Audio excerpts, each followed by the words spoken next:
Good morning, guys. My name is Dr. Rob Kelly, the Addiction Doctor, along with Jennifer Lovely. This is the Recovery Channel podcast. Good morning to our Facebook friends, and my goodness, we're already hitting numbers, and our YouTube friends coming live, and we're going to head up to a bunch of podcast sites this evening. Hope you're having a great day. Live from San Antonio, I am, and Jennifer's not live from where she usually is, but she's live from... I'm live from Sedona, Arizona this morning. So that is exciting. You know how much I love this place. I know. Beautiful. Absolutely. What we'll have to do is, you came down here a couple of weeks ago. We're going to have to come over there while you are like a long weekend or something. We might we'll get the plane out. For short journeys, we're good. For long journeys, it's like 20 grand just to get out and pilots pay and shit. So might have a quick fly over there, hopefully. Hope everyone is doing well, guys. We're going to be talking to Jeremy Fox today. I was on his podcast a couple of weeks ago. Absolutely awesome guy. He's a specialist on trauma work, which kind of is the center of any recovery program. And something that we didn't really discover a month or years ago was the trauma. I mean, we looked at the alcohol, we looked at the childhood stuff, we looked at the drugs, we looked at the behavior, depression, stuff like that. But we kind of forgot about trauma because we really knew little about it. It's like, when you talk about trauma, we have to define trauma. Because when I say to people sometimes, you're suffering from childhood trauma, they go, oh, no, Dr. Rob, there's no way. They go, well, let's take you back. Let's define trauma. With the addicted brain or the depressed brain or the alcoholic brain, anything less than nurturing is child abuse. It's just simple as that. Let me give you some examples. Mom says to you one day, get down off that chair, you stupid idiot. How many times have I told you? No, you can't go to college like your brother. You're not clever enough. It's childhood trauma. That stuck in my head for years and years. And I'm an alcoholic. So what did I do? Went to the best university in the world. Bought the best car in the world, best house. It just all goes back to that, being a stupid idiot and not being good enough that I was told. And I kept hold of that for years and years and years. And it was only through... Go on, Jen. Oh, well, I was just going to say, then the other thing about that is that we continue to recreate it in our life. Later on. Without a doubt, he's come back and back and back. And I can only speak as an alcoholic, but it's not the alcohol that kills us. It's the trauma, that turns into selfishness because we isolate. That's what kills us. Nowhere does it say that the alcohol kills us. It's just the end. It's the end result. It's the symptom. It's going back. Let's clear the trauma. We have a saying here, back to the scene of the crime. Yeah. Because that's about sums it all. Where was the crime? Oh, my God, was trauma the crime? Of course it was. Why can't I stop doing X, Y, and Z? Because of the trauma. Right. And I know that if great few guys, I went to the Meadows. It's kind of not a secret, but I did go to the Meadows about 2 or 3 years ago because I had a breakdown, psychological breakdown, because I was working too much and there's a lot of stuff happening. So I was diagnosed as PTSD and I was sent to the Meadows, probably one of the best places in the world, apparently very expensive, no insurance. But it's the best thing I ever did, EMDR and somatic experience, and was just absolutely phenomenal for me. And I know Jeremy Fox is a specialist in EMDR, so we're going to get his take on it. So this should be a good one, Jen. I'm looking forward to it. Me too, especially since I have spent a lot of time doing EMDR. Excellent. Love it. You'll see what get on like a house on fire, no doubt. Guys, once again, thank you for joining us. This is the Recovery Channel podcast. Myself, Dr. Rob Kelly, the Addiction Doctor, and Jennifer Lovely. A lot of new stuff coming, by the way, guys. I'm going to give you a little teaser at the end of the show. But for now, hang around for 10 seconds. Jeremy Fox is with us this morning.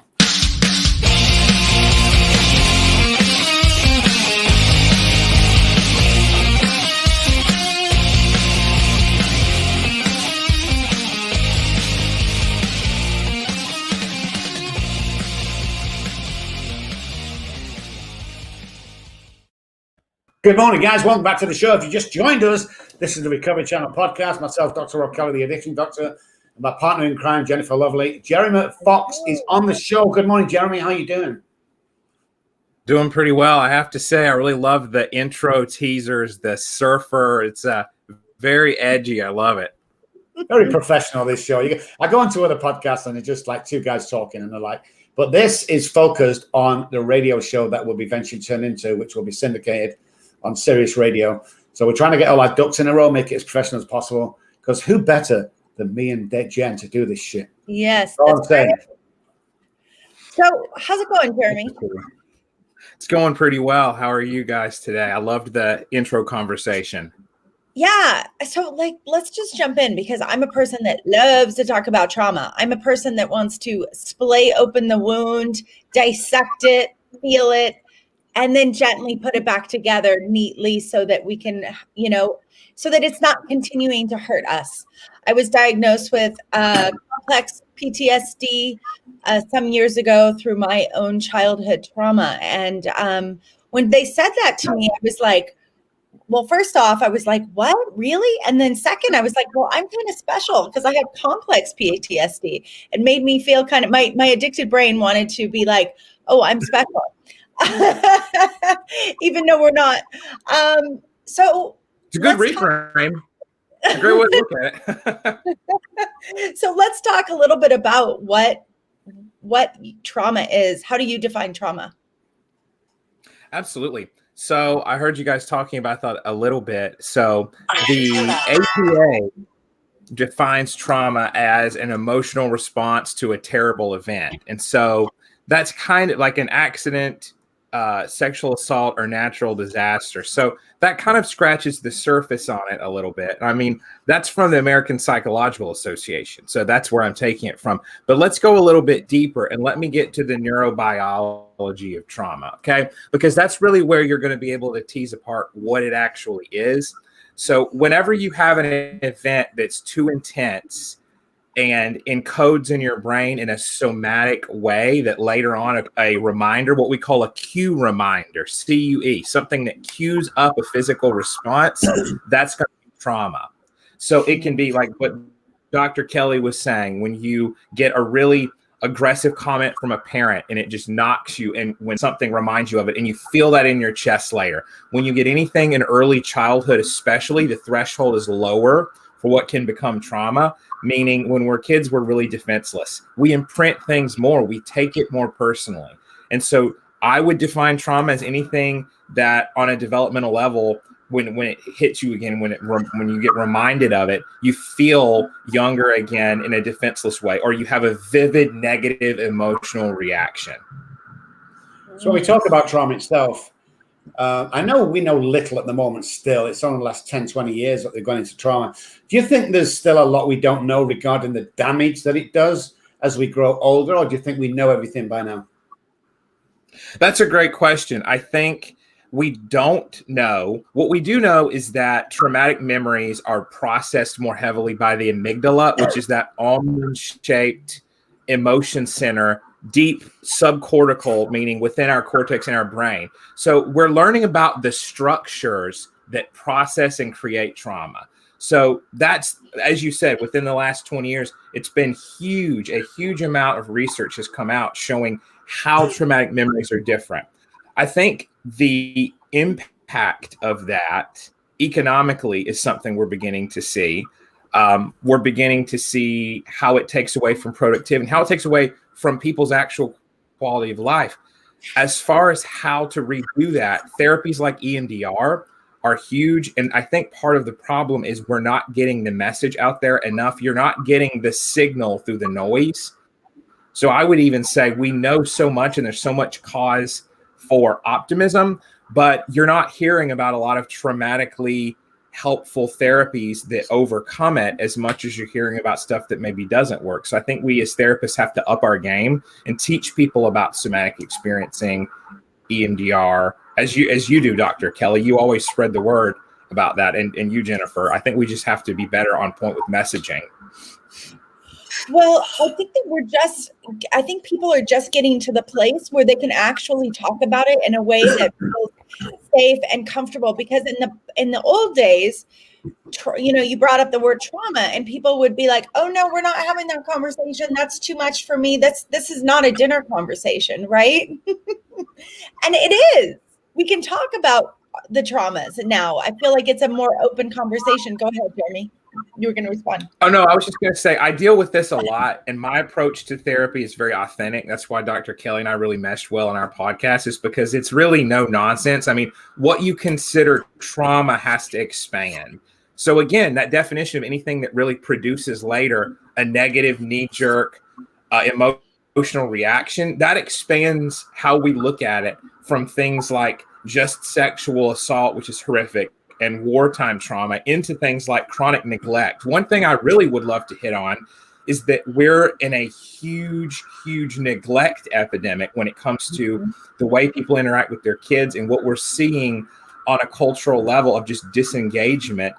And neglect is as damaging as trauma long term. Not having stimuli, not being engaged with as a kid. I mean, if anyone wants to Google or look at the Russian orphanage studies or things that show what it looks like to have a neglected brain, you'll be surprised. That's a huge issue now. So even that fits in the definition of trauma. Yeah. And the important thing is to look at for the future, while we're talking about the future, is remember at school years ago, and you could, the guy that went in and shut the schools up, you know, that guy, you trace his behavior for the last 2 or 3 years, and it's the isolation. It's the guy in the corner that nobody takes any notice of. It's the invisible guy that nobody really talks to. Everybody's invisible today. Everybody's on the phone. You know, we have a couple of guys that come on. Hey, do you know something, Rob? I'm not lonely. I've got 5,000 friends on Facebook. Like, hey, dude, you're plugged into the fucking wall. That's all you're doing. You know, right. When you walk around your phones all day, it's the same guy in the corner isolating. And one of these days, when you come face to face with reality, you're either going to be able to cope with it or you're not. And the epidemic that we've come in, and it's happened now, 2020 going on to 2030 probably. We got to be careful, guys. And like Jeremy says, we've got to step our game up because, you know, it's just not good enough. The thing I like about some of the wars we've had, especially Afghanistan, is not the war itself, but the identification and raised platform of PTSD, which has got us into trauma. Before trauma, I don't know about you guys, but before I didn't really hear about trauma. It's like the soldiers coming back, and then we looked at them, and then we realized that that wasn't the only trauma that can cause, even though it was absolutely horrible. The young brain, just as horrible when you get slapped and put in a corner or in a little room and locked in as it was going to war, would you believe? Would you agree, Jeremy? Yes, that when people are abused as children, it's just as bad as that, as wartime stuff. Yes, for sure. Yeah, I would absolutely agree that early, I mean, a lot of what we're looking at now, and this is something else people can check out, is the Adverse Childhood Experiences Scale, ACEs. Yeah. I'm sure you guys have heard of that before. That, and so Jennifer, getting to what you were talking about complex PTSD, the more yeses you answer to questions on the Adverse Childhood Experiences Scale, the greater the prognosis of complex PTSD. So complex PTSD, for people out there, is a function of early childhood abuse, typically. So repeated and early. Those are the two things, to make a clickbait kind of title about it, like the two things that predict complex PTSD. It's going to be early and often trauma. Early and right. Frequent trauma. So I would absolutely say that what we know about how that affects the brain and how that depletes resting levels of cortisol and how it contributes to when people are stressed, a greater release of cortisol in that moment. We know that these things are happening on a neurobiological level. And so one great thing out of studying trauma now is we do know that early childhood abuse is as impactful as like wartime experience as an adult. Now, not to take away at all from veterans, but to say, actually, we know that this level of traumatic kind of stimuli matters. Yeah. And, you know, the thing is like, you just, you know, so many people are like, well, you know, you need to get over it. Like, I mean, so many of Dr. Rob and I's clients will come to us and say, well, Jen, look, I didn't really have a trauma, and people just tell me to get over it. And what I want them to understand is, like, for me, I could not absorb information. My PTSD was so intense that I literally could not absorb information. I remember being in a training, and the teacher was like, Jen, I really think you have PTSD because you're not absorbing the material. And I kind of brushed it off, and it wasn't until like a couple of years later that I was, oh yeah, and it started coming up, and I wasn't ready. My brain wasn't ready to process all of the trauma at the time. I really, and fast forward into this day where we are right now, we're in the middle of a pandemic. We're in the middle of a trauma experience for a lot of people by isolation. And I posted something yesterday around the amount of overdoses and how we don't even realize, probably it's going to be 2 or 3 years, the after effects of what COVID is actually doing to us at this particular time by not being able to, interact. We're a species that needs its people. Do you want to speak to that, Jeremy? Absolutely. A lot to unpack there. I would say that it's possible. No, it's in a good way. It's possible to acknowledge the need to stay safe in a pandemic and also to be authentic about the fact that isolation causes trauma. It's a form of neglect, right? I was just talking about that. So we have to be intentional about connecting with people. We have to be more intentional than ever about taking care of our mental hygiene.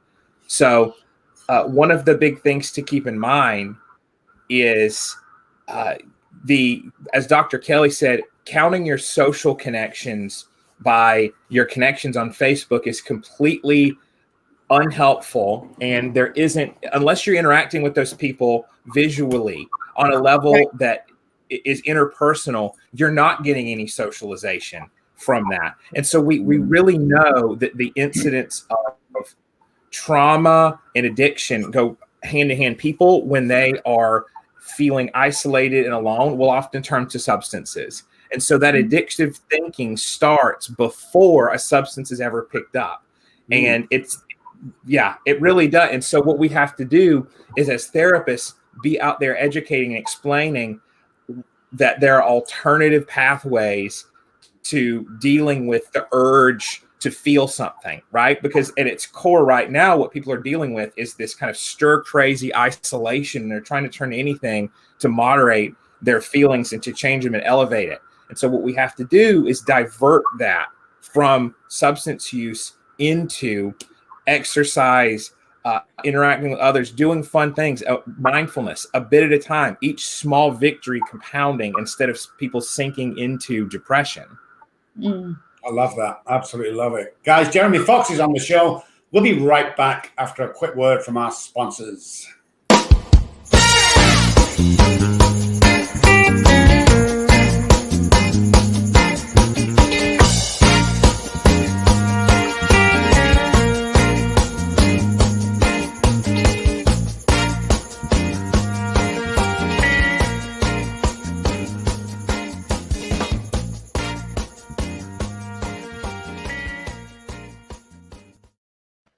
Hey guys, welcome back to the show. For those people who just listen on podcast, that was Life Over Addiction. This is Lance Wright. He's a transformational life coach. Let me help you navigate your life's path back to the one of purpose and meaning. He says, the chains of shame and guilt no longer have to hold you back.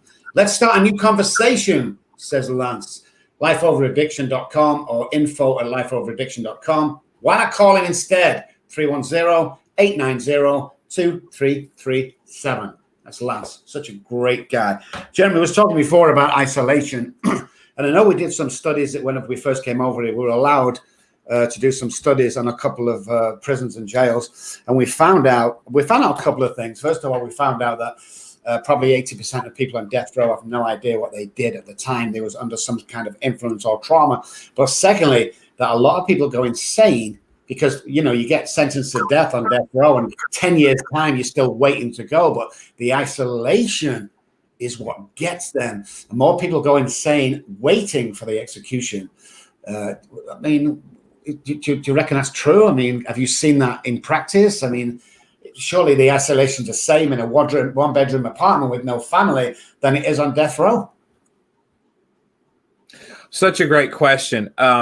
Absolutely, isolation is something that I've seen really be a detriment to people's mental health because they have time to spin their wheels mentally and obsess and ruminate over things. So one of the symptoms of PTSD is rumination. Okay. So there's all kinds of different symptoms to PTSD. There's the avoidance symptoms of avoiding the stressors that can cause you to have a sort of a flashback, and that can lead people to some agoraphobic behavior of avoiding everything and staying away. And there's the reliving symptoms of ruminating on past events, of having flashbacks or dreams. And so when you have someone isolated and in their own mind and always thinking about previous things and potentially different triggers, it's an unhelpful thought process. It can solidify kind of the belief that they're broken. When you're not putting in new experiences, you're dwelling on old bad ones. And I also want to hit on what Jennifer was saying about not being able to retain new information.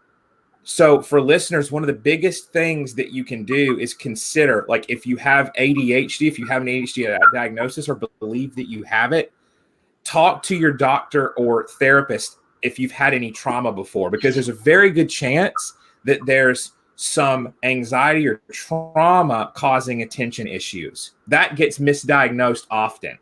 And that's huge. Is your brain too anxious to retain information? Well, we've got a cortisol flow going of that chemical in our body. Our brains are not in an optimal state of learning. When we're stressed out, our number one priority is survival, not retaining the finer points of geography, right? Not retaining new information. We've got to survive. So that's another thing I want to drop on the audience.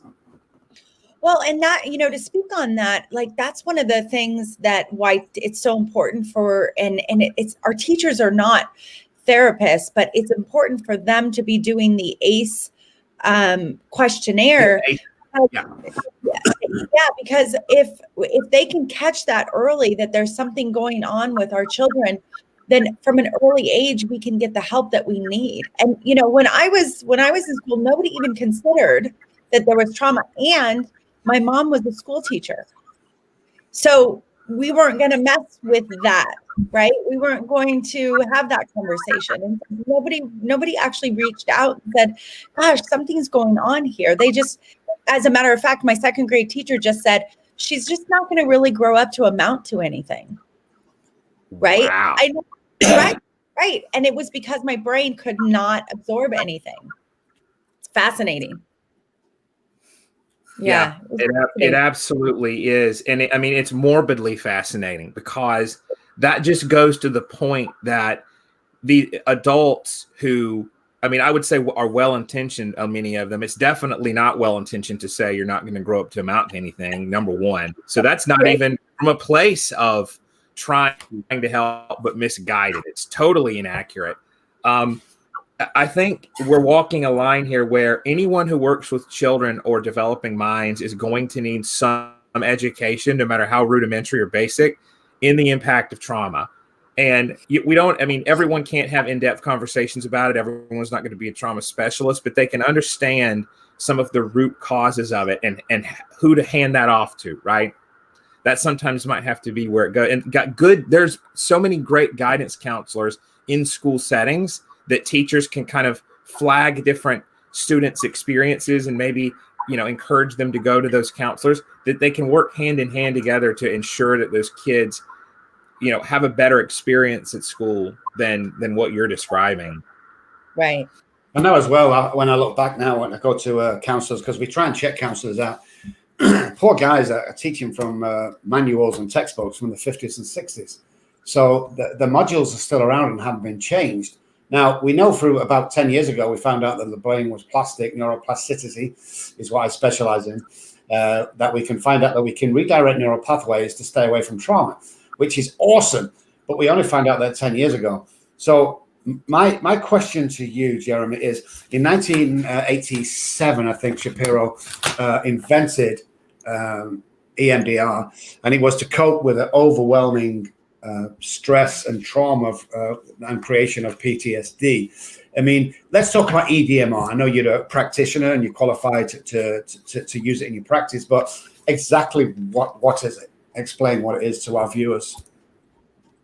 Absolutely. So EMDR stands for eye movement desensitization and reprocessing. It's a mouthful. You have to repeat it a few times before you get it, but it is a therapy that uses dual attention stimulus to reintegrate traumatic memories. So, for an example, let's say someone has a memory of a car crash, and when they're driving and they see something that reminds them of that crash, like someone's too close on them, they're riding them, they tense up and have those somatic reactions like they're in the moment. Okay. Obviously that's very dangerous.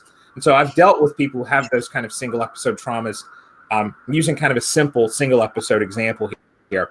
So typically what happens in a traumatic memory is it's encoded in a very somatic, procedural form that when it gets triggered by a cue in the environment, you feel like you're living it. So what EMDR does is help to change that memory. It helps to put that memory in episodic form of, oh, that happened, now I'm over it, rather than it's happening now. And so it's very interesting. There's a few different theoretical models for how it works.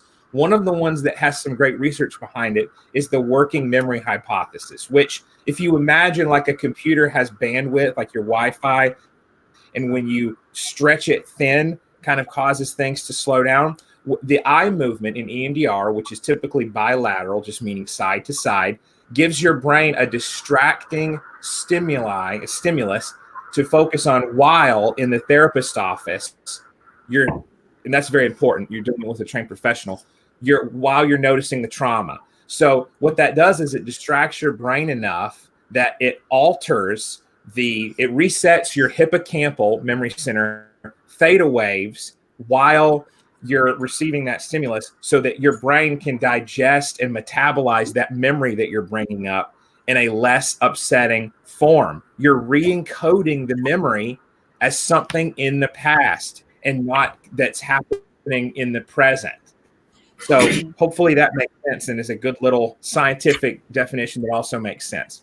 Sorry, Jen, let me ask one more question, because experience and EMDR have something. I mean, somatic experience was also hand in hand with EMDR.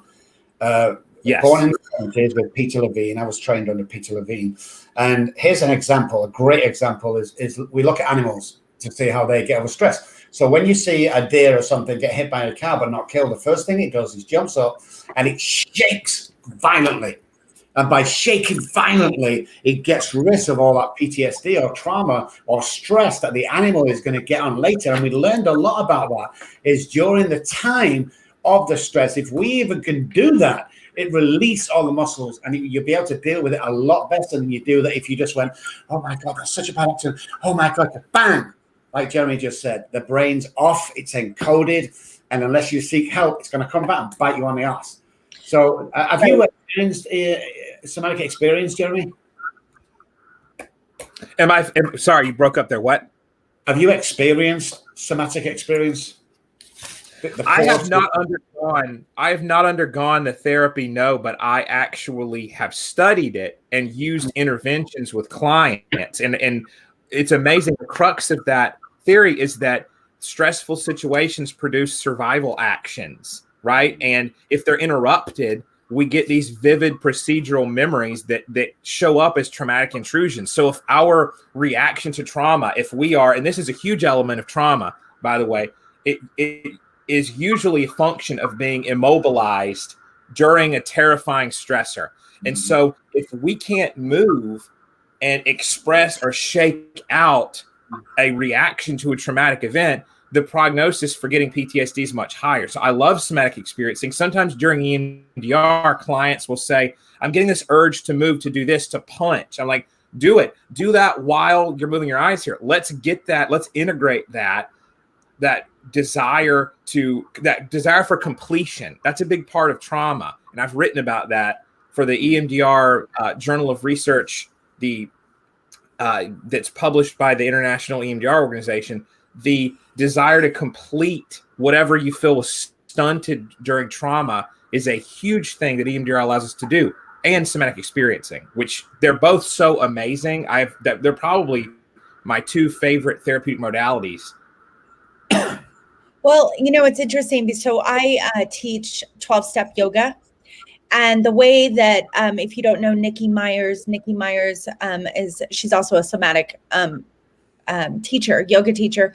She's also a recovering addict. But what she talks about is that first we have a meeting, and we do like a 12-step meeting, and then we move our body, because then after the meeting, it integrates, we've shared, it integrates into our body, and then our brain and our body can actually reintegrate and actually feel safe. It's the shaking, as Dr. Rob was just speaking of, it's the shaking experience. We're moving our issues that live inside of our tissues out. And so I really believe that that makes a huge difference in just allowing people to share and then move their body. It makes all the difference. And even when I do a lot of, ACA work, inner child work. I'm a big family systems person.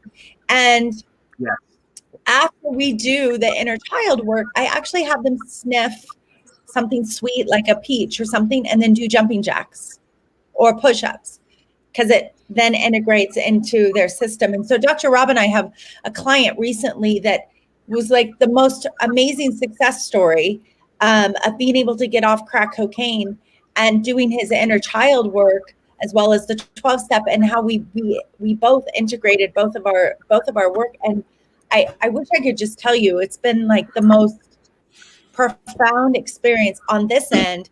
Watch that healing occur. I know I'm sure you have clients that how profoundly healed in that way. And by doing both that integration, I think it makes all the difference in the world. So talk to me a little bit about how when a client comes to you with their trauma or a trauma, do you immediately go into EMDR, or are you working with them, speaking directly with them just through talk therapy, cognitive behavioral? I'm really glad you asked that. Yeah, I am absolutely pleased that you asked that, because I take for granted, I've been talking about EMDR so much now that I take for granted what people may know and may not know. So I really want to hammer this home for everyone out there who's maybe afraid to get into therapy because you feel that you're going to be made to relive your trauma right away. If you find someone who's very well trained in EMDR, who is either certified or a consultant in training, that person's going to be way less likely to make those kind of mistakes that push you too quickly, because that's re-traumatizing, right? The whole reason you want to get trauma treatment is because you experienced something that was too intense too early on in life, or in an inappropriate context. So no, absolutely not. We don't jump right into EMDR. We do the kind of things you were just talking about, what we call grounding exercises, right? So things like smell is our most rooted sense to memory. Smell and memory are highly correlated. So if you have a good smell that you have someone enjoy, it sends them into a positive mental space, right? So it makes total sense that you have people do that. That's a very empirically founded grounding technique that helps people to be aware of their present surroundings. So what we do with EMDR is we first engage in these kinds of exercises to teach people, okay, I can be safe, I'm here. We do what's called the preparation phase. And we have people, after we treatment plan, we have them begin to learn techniques for mindfulness of, okay, one of them's called calm place or safe space. It's very much what it sounds like. Or we also have the containment exercise, where we have people imagine taking their previous some kind of stressor and put it in a literal container, right? So we do these things to strengthen that muscle for mindfulness and for present focus. And so we do that first. We ensure that people can do that before we jump into the work of reliving, because you have to feel the memory to heal the memory with EMDR. That's a big rhyme that we use. So we want to make sure that people can press that escape button mentally and get out and not be stuck in that memory when we're working on it. Yeah. Beautiful. I love that. Guys, Jeremy Fox is on the show. Another word from our sponsor, and we will be right back.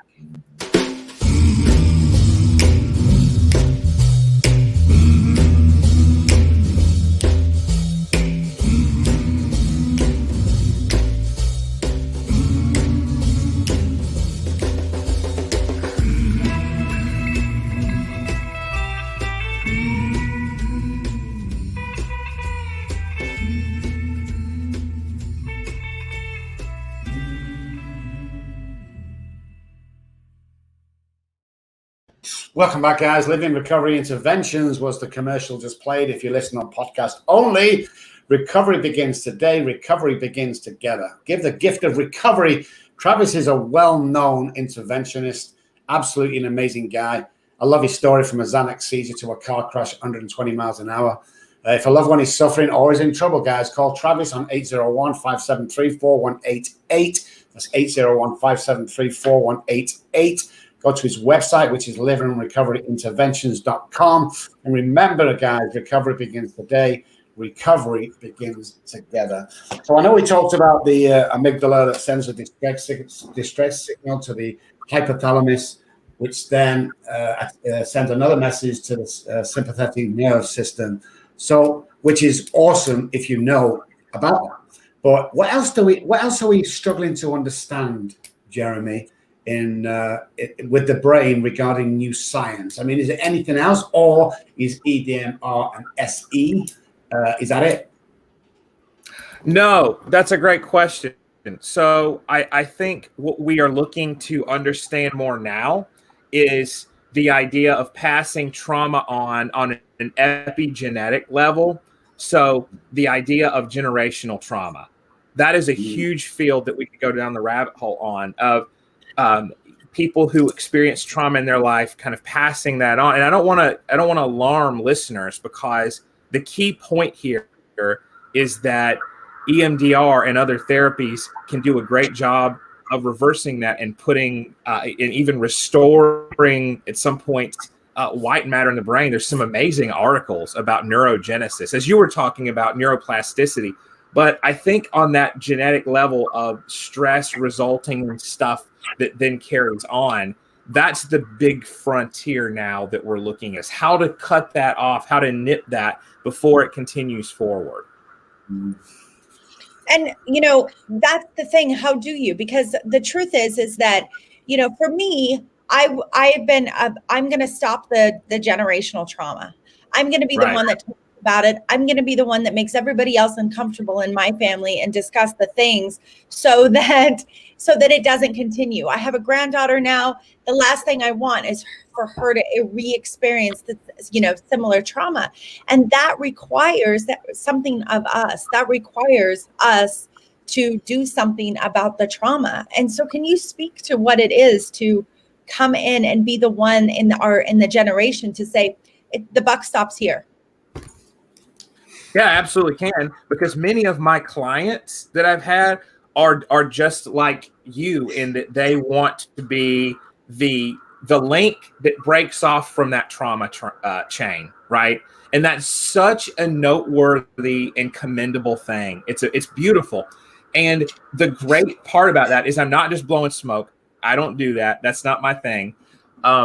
You can be that person to stop that. And one of the biggest things that you want to do is you want to determine what kind of attachment style you have and what gets you linked or hooked into traumatic relationships or situations. Not to victim blame at all. In fact, to empower people to go from being victim to survivor and say, what are these situations or triggers that I want to avoid? Do I have chronic insecurity and feel like I need to earn people's approval and get in situations that are detrimental for me? What can I do to map out my history so that it doesn't become my future? So a big thing you can do is determine what kind of things set off your anxiety response. We call those trauma triggers. Go to someone, get EMDR for it. Learn to breathe through those triggers when you think of them in your brain, obviously with a professional or in a safe setting. And you will rewire that response. You will retrain your brain that you don't have to endorse the same sort of thinking, and your body will actually change at a level where you're not reacting the same way. So it's not just about positive thinking. That's great. And I like CBT and those other therapies, but I will say, changing how you respond to things or even how you self-soothe will result in changing your emotional responses. And that trauma is all about emotion. That's why just telling someone to calm down never works. It's because what you're doing is you're basically applying a verbal solution to an emotional problem, and it just doesn't work that way. So you have to be, as a provider, really versed in somatic means, in stuff that's pre-verbal, that does it before it even gets to your mouth, the sort of feelings you have with trauma. So first of all, determine your attachment triggers, your trauma triggers. Just the fact that you're being authentic and open with it and telling your kids and wanting to explain what trauma is going to be a huge protective factor, because people can't look out for what they don't know is a danger. Everyone teaches their kids not to put their hand in the stove. How many people tell their kids when to walk away from an abusive individual, right? Right. Just doing it is going to be protective. Right. And that's ingrained as well. When you know, we're not taught these things. We're not, like Jennifer was telling me before, stuff it under the carpet. That's not. I mean, I got told to lie at an early age. If somebody calls on the phone, don't tell her our real address, because we live in the terrible part of town. Tell them that we live around the corner at the posh houses. Then I was taught how to lie at an early age. So I became a pathological liar when alcoholism stuck in. And the worst person to read, for me anyway, when I do my work, is a pathological liar, because they believe the shit that they're telling, which goes back again to the brain. And I'm so glad that today we know that, you know, we can redirect the neural pathways. It doesn't always have to end, because when trauma is in full blown flight, it's called self-sabotage. That's all we're doing. We receive it, we flash back, we want to kill ourselves, we want to drink, we want to, whatever it is, it's always the same. And the knowledge of what we know today. I mean, I'm adamant that you need to find the right person. Do you think we had the couple that Jennifer was talking about, a crack addict, okay, with a wife that had a terrible past and she was a alcoholic, to mend that relationship. And we're brave enough to say permanently, you need to know what you're doing, what you're talking about. And I think today, when you go and see a therapist, you need to start asking questions, because many people just go, "Oh, well, I've been given a therapist by my doctor." Stop. This is your life we're talking about. How do you know that guy's qualified to take you through what you're going through? Now, if you want a pill or anything, psychiatrist will take care of that. If you want someone to have a cup of tea with and go there, there's a bunch of therapists out there to do that. But which is best for you? When I walk in, I want, "Hey, I've got PTSD. Can you do anything for me?" Well, it's a slow. Can you do anything for me? Well, yes, I can. Let's sit down and do business. And people need to start asking more questions about this shit, because people are dying on a daily basis because they think, because you've heard this podcast, that the therapists there sat in front of us know exactly what we're doing, and they don't 9 times out of time, because nobody wants to ask questions anymore. Ask the question. Okay, that's my rant over. They feel better now. Really quick, Dr. Rob, what I want to say too is that one of the things that people don't understand is that we have CEOs, we have large corporations, we have people going into work environments, and they are getting re-traumatized. These people are re-traumatizing them. And one of the things that it's so funny, because people will come to me and they want to coach and they want to change their life. And honestly, before you can change your financial life, before you can find that perfect man or perfect woman, you have to do this deep early work to find out, like you said, the attachment style. What's going on? What are you attaching to? What's the trigger? What are the cues that is going on that have you still going back to this corporation where you walk in and they re-traumatize you over and over again? And doing this deeper inner work is the thing that's going to support you in having the life that you want to live in the future. So if we go back to what we said about the parents and stuff from the carpet, it's kind of what you're saying. We go back to the house, we're re-traumatized. We go back to the house, we don't say anything. We stick in that sick house. So when we go to work, the employment, as I said, we go back.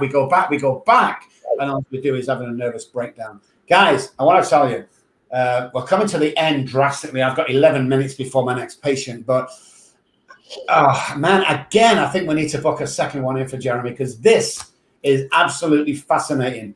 And the viewers have been crazy. The viewer listings have been crazy.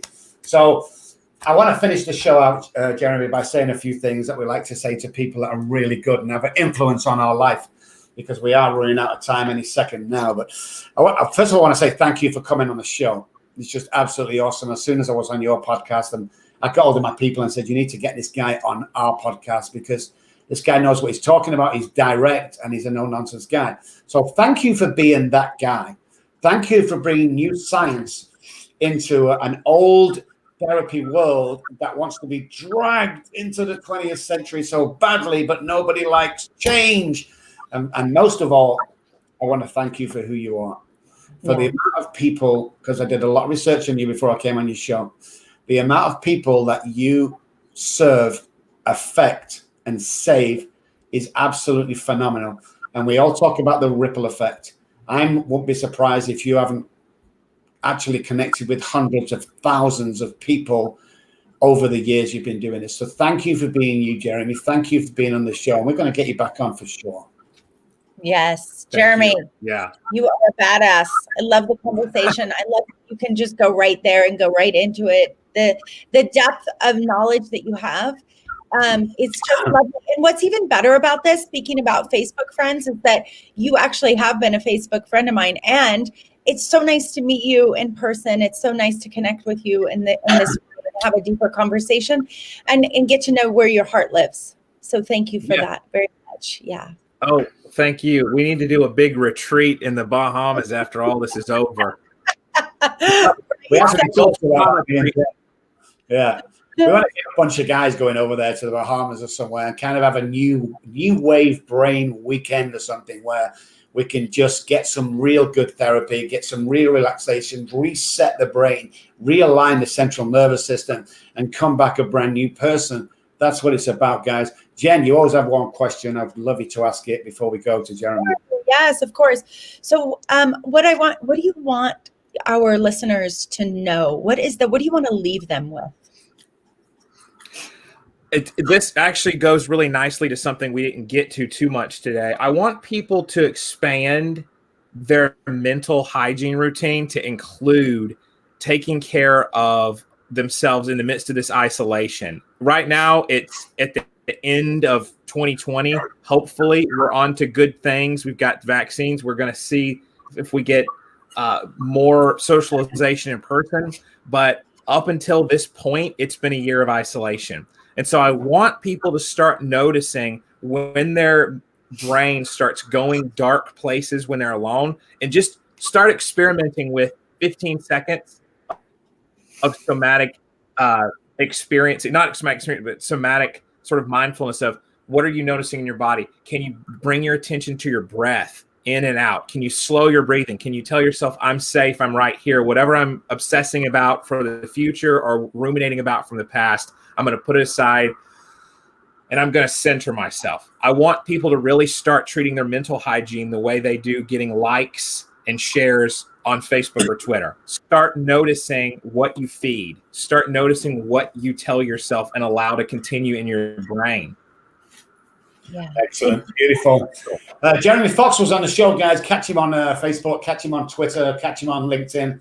Such an amazing guy. If you need any help, get in touch with this guy. Believe me, we personally, I'm talking about Rob Kelly Recovery Group, Recover Me Coaching, JenniferLovelyCoaching.com. We recommend this guy. And I can count on these many fingers who we recommend. But we recommend this guy. He knows what he's talking about. He's a great guy. And we're going to have some more conversations. Guys, we'll be right back. Thanks for listening after this.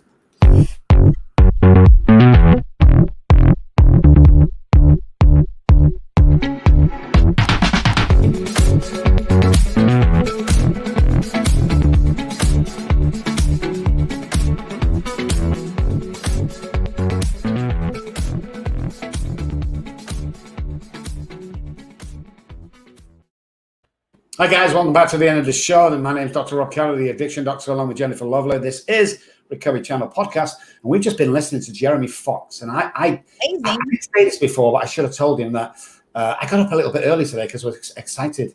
Isn't that crazy that he was actually on? So yeah, it was. What an amazing guy.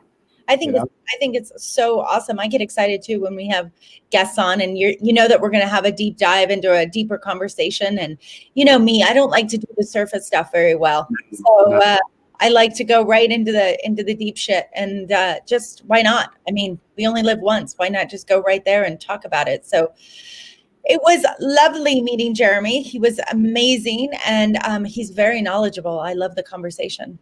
And you know, I think he's the man for our teens. I think he's the man for the generation coming up now, because people relate to him. He looks like a fucking rock star to begin with.